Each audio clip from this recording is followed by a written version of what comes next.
Hello student, now I am going to show this lesson number 1.5 language study. I will start new chapter. Okay, language study. Naming word. अब देखो naming word मतलब जिसको जो word को ऐसे नाम दिया हुआ है जैसे तो उसको नेमिंग वर्ड कहते हैं। जैसे बच्चों तो listen carefully and answer the following question. Listen मतलब सुनना है आपको, और केयरफुल मतलब काळजीपूर्वक बोलते उसको, केयर लेकर जैसे आपको सुनना है। And answer the following question, और उसके आंसर देने हैं। नीचे दिए हुए जो सवाल है क्वेश्चन उसके आपको आंसर देना है। सिंपल क्वेश्चन है बच्चों, ये इंट्रोडक्शन है जैसे, तो इंट्रोडक्शन आपको आना ही चाहिए। ओके, तो व्हाट इज़ योर नेम। तो आपको बच्चों सेकंड स्टैंडर्ड है, आई एग्री विथ, बट आपको ये वर्ड जो भी है वो आपको पढ़ने आने चाहिए। सिंपल वर्ड है बच्चों। WHAT what, IS is, YOUR your, NA yummy name. ऐसे वर्ड बोलो और लगे तो ध्यान में माइंड में अपने फिट बैठने के हिसाब से 10 टाइम बोलो, 15 टाइम बोलो, एज यू विश, बट आपको ये प्रोनाउंसिएशन ध्यान रखना है और आपको रीड करते ही आना है, तब जाके आप में इम्प्रूवमेंट होंगी। तो सिंपल सवाल है। Okay, what is your name, मतलब आपका नाम क्या है। तो आप बोल सकते हैं माय नेम इज़, यहाँ तनु लिखा है मैंने, तो my name is Aryan, my name is Aarush, my name is Soham, my name is Om. ऐसे कुछ भी लिख सकते हो, आपका जो नाम होगा वो। ठीक है, सिंपल सवाल है, बट आपको शॉर्ट फॉर्म नाम नहीं लिखना। जैसे व्हाट इज़ योर नेम, कुछ बच्चे ऐसे हैं कि व्हाट इज़ योर नेम तनु, ये क्या सिंपल नहीं, पूरे कंप्लीटली सेंटेंस में आंसर देना है, क्योंकि सवाल कंप्लीट है तो आंसर ही कंप्लीट होना चाहिए ना, तब जाके अच्छा रहेगा ना वो। तो माय नेम इज़ तनु, फिर ऐसे बोलना आंसर, क्योंकि सवाल है, और एंडिंग में डॉट देना, क्योंकि कंप्लीट सेंटेंस कंप्लीट हो चुका है, तो एंडिंग में कभी भी डॉट देना। ठीक है, और उसके हिसाब से सेकंड ये है कि आर यू अ बॉय और ए गर्ल्स।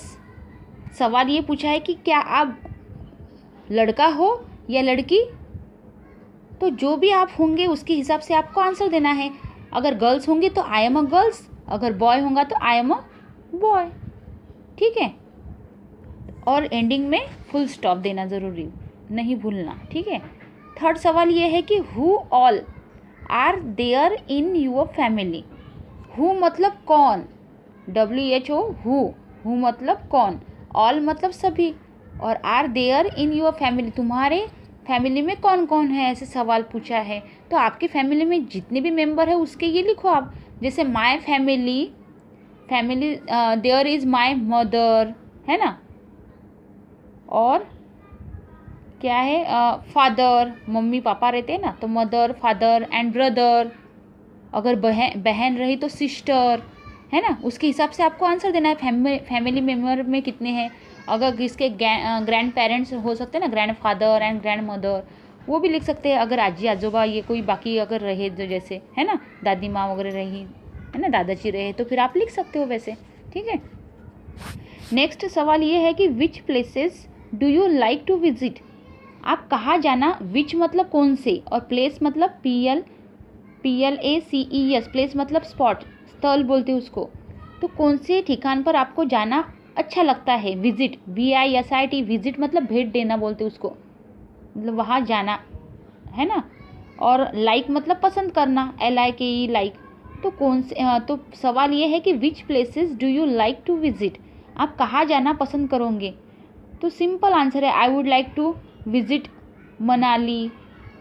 ये मेरा आंसर है। जैसे I would like to visit Manali जाना पसंद है। बट आप लिख सकते हो जो भी आपको स्पॉट फेवरेट है होगा आपका, वहाँ जाना पसंद हो तो आप उसकी जगह पर I would like to visit, और उसकी जगह आपको जो भी स्पॉट अच्छा लगता है उसके हिसाब से आपका नाम लिख देना, ऐड कर देना, और ending full stop. Got it. Next ये सवाल है कि which is your favourite animal, आपका एनिमल फेवरेट कौन सा है। तो my favourite animal is cat, आप लिख सकते हो my favourite animal is dog, my favourite is animal is, जो भी होगा फेवरेट एनिमल, पिकॉक, जो भी आपका फेवरेट एनिमल्स होगा वो आप लिख सकते हो बच्चों। ठीक है, सवाल, ये सवाल भी पढ़ने की कोशिश करो। अभी जब इसमें देखो कैसा है कि विच ये आगे चलकर आया तो उसका प्रोनाउंसिएशन क्या है, इज़, यूअर, इसका तो हो चुका है ना ये सवाल में। इसमें फेवरेट ये अलग आ गया है, तो FAVOURIT, फेवरेट मतलब आपका पसंदीदा। तो फेवरेट ये स्पेलिंग है जैसे, तो ये आप हार्ड वर्क समझ लेना, उसके हिसाब से एनिमल का स्पेलिंग लर्न करो, है ना। जो आपको हार्ड लगता है बच्चों वो स्पेलिंग लर्न करो। ऐसा नहीं है, लर्न करने से वेस्ट नहीं जाता है, आपके माइंड में फिट हो जाता है। और ऐसा नहीं है कि देखो ये लर्न करने से ये वेस्ट हो जाएगा ये वर्ड और अपने आगे चलकर कुछ काम नहीं आएगा। नो, आप अभी से अगर प्रिपेयर करेंगे तब जाके आगे जाकर आपको मतलब बहुत ईजी रहेगा।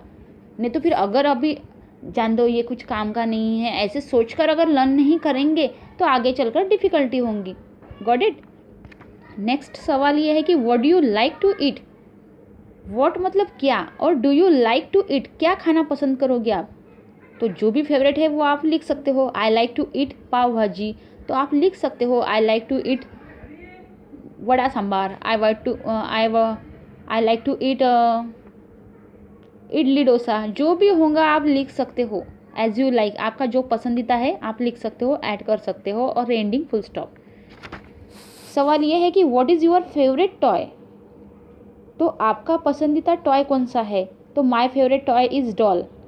आपका जो भी पसंदीदा टॉय होगा आप लिख सकते हो। ठीक है, नेक्स्ट सवाल ये है कि do you write with a pen और अ पेंसिल। मतलब आप लिखते हो तो क्या यूज़ करते हैं, पेन या पेंसिल। तो आई होप, मुझे तो ऐसा लगता है कि मुझे तो ऐसा लगता है कि आप ये जो है ना पेंसिल ही यूज़ करेंगे, क्योंकि बिकॉज आप सेकंड स्टैंडर्ड में हो ना तो उसके हिसाब से पेंसिल ही यूज़ करते हैं। तो आई राइट विथ अ पेंसिल, मैं किससे लिखता हूँ, पेंसिल से, और एंडिंग फुल स्टॉप। अच्छा बच्चों ये है कि नेमिंग वर्ड क्या है, तो all the answers are naming word. जो भी ये आंसर्स है ये नेमिंग वर्ड है, नाम के हिसाब से उसको जानते हैं। और naming word are simply names of anything, जो भी नाम है। जैसे देखो नेमिंग वर्ड कैसे है, देखो माय नेम, तो माय ये नेम ही, जैसे अभी तनु ये नेम ही है ना, गर्ल्स ये नाम ही है, नाम से है, मदर फादर है ना ये नाम से ही है, मनाली ये भी नाम है। हर एक को नाम दिया है दुनिया में। अगर किसी को अगर नाम नहीं रहता तो पहचानेंगे कैसे, और इंग्लिश लैंग्वेज और ही हार्ड होती जाएंगी। सो हर एक को नाम वर्ड दिया हुआ है। जैसे बॉय को बॉय बोलते हैं तो गर्ल्स को गर्ल्स भी बोलते हैं, तो ऐसे नाम दिए हुए हैं, उसके हिसाब से कोई डिफ़िकल्टी नहीं रहती, नाम से पहचाने जाते हैं। ठीक है, बाकी का जो टॉपिक है वो मैं आपको बाद में बताऊंगी। सो बच्चों आपको क्या करना है, ये सवाल जितने ही हैं, मतलब कितने हैं, सबसे पहले फर्स्ट ये है व्हाट इज़ योर नेम। आपको आना ही चाहिए कि माय नेम इज़ तनु, जो भी नाम होगा आपका आप लिख सकते हो। आर यू अ बॉय और गर्ल्स, ऐसे सवाल पूछेंगे तो आंसर रेडी ही होना चाहिए। उसके हिसाब से ये सवाल 1 टाइम लिखो, और आंसर जो भी है आप प्रैक्टिस करो 5 टाइम लिखने की। मतलब आपको आगे चलकर लिखने का काम ही नहीं पड़ना होना चाहिए। इतने आपकी प्रिपरेशन बनती है, इसलिए बनती है क्योंकि आप अगर करेंगे, अभी से ट्राई करेंगे। अभी फ़िलहाल तो अभी देखो लॉकडाउन का समय है जैसे, तो उसके हिसाब से आपको बहुत टाइम है घर पर, तो ऐसे कोशिश करो। और जिसकी हैंड राइटिंग अच्छी नहीं है वो हैंड राइटिंग इम्प्रूवमेंट हो जाएंगी। सो किस लिए, लिखने की वजह से हो जाएंगे ना, आप लिखेंगे तभी जाके हैंड राइटिंग इम्प्रूवमेंट होंगी, देन उसके अलावा तो नहीं हो सकती है। और सवाल लर्न भी हो जाएंगे ना आपके जो भी है, तो उसके हिसाब से बच्चों आप प्रैक्टिस करो। और ये सवाल जितने भी सवाल है वो राइट डाउन करो इन द नोटबुक। सवाल 1 टाइम लिखेंगे, उसका मीनिंग समझा करके तभी जाके लिखना है, और लिखते वक्त प्रोनाउंसिएशन के साथ में लिखना है। जैसे आप राइट डाउन करेंगे नोटबुक में तो WHAT वॉट बोलते हैं उसका प्रोनाउंसिएशन, तो what, IS is, YOUR your, NAME name, ऐसा लिखो। ओके, तब जाके आपको अच्छी तरह से लिखना आएगा, और देन आपकी हैंड राइटिंग में भी इम्प्रूवमेंट होगी और रीडिंग में भी इम्प्रूवमेंट होगी। Got it. Okay, so thank you for watching video and bye bye everyone.